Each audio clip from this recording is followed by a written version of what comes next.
Welcome to the Utah Fruit and Vegetable Association's video series, Tips, Tricks, and Techniques for a Successful Garden. Video number 2, Starting Seeds at Home.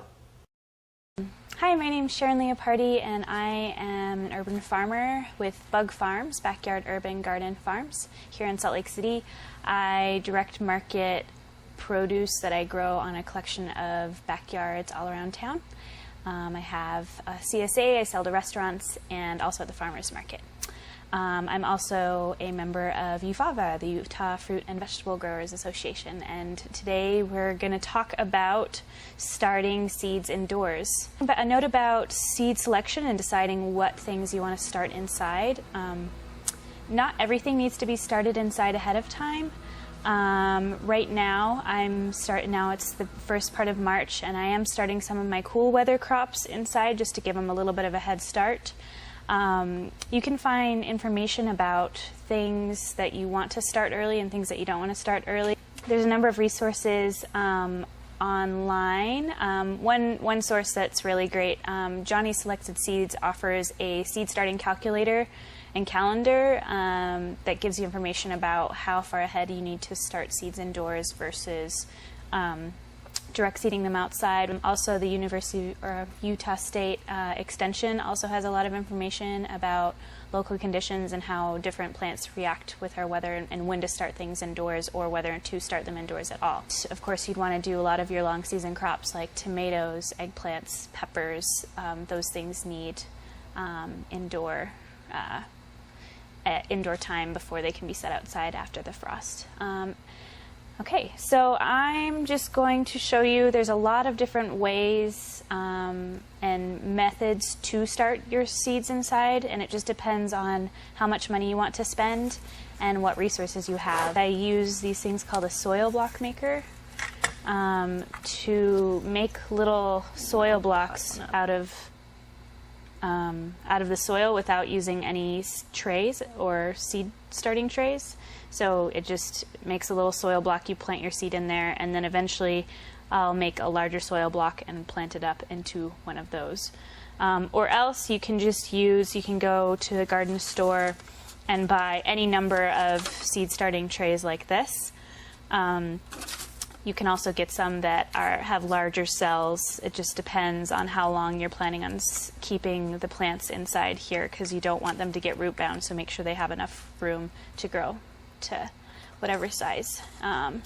Generally, when you're starting seeds, you want to not use garden soil. Instead, you want to use a soil mix that is sterile, that isn't going to carry pathogens from other things. So here, this is a non-soil. I use this non-soil mix with vermiculite, compost, or worm castings, and make sure those are sterile, and also peat moss or coconut coir, which is a more sustainable material. Or else you can buy a pre-made soil seed starting mix that you can get at a garden store as well. Let's say we're using the cell trays. When I go to fill them up, I want to have my soil pre-wetted, so it comes dry, and then just get it wet. But when you're filling it up with the soil trays, make sure it's not too wet so you can't really squeeze out too much water.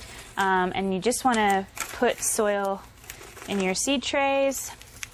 Don't fill them up all the way to the top. Pack it down so there's no real air hole. So when you pack the soil in, try not to fill it up to the top. Have a little bit of a lip so that when you are going to start your seeds, they've got a little surface so that the water can soak in.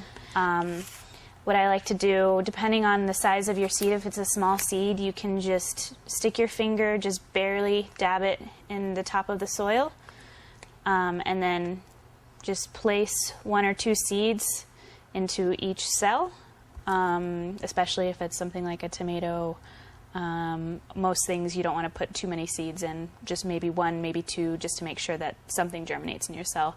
And then once you have the seeds in there, just lightly cover the top and then lightly water it. As for lighting, a lot of seeds need They don't need light to germinate, but they also don't need total dark, so you don't have to worry about covering them. For seeds to germinate, you want to make sure that they have a proper humidity. So having a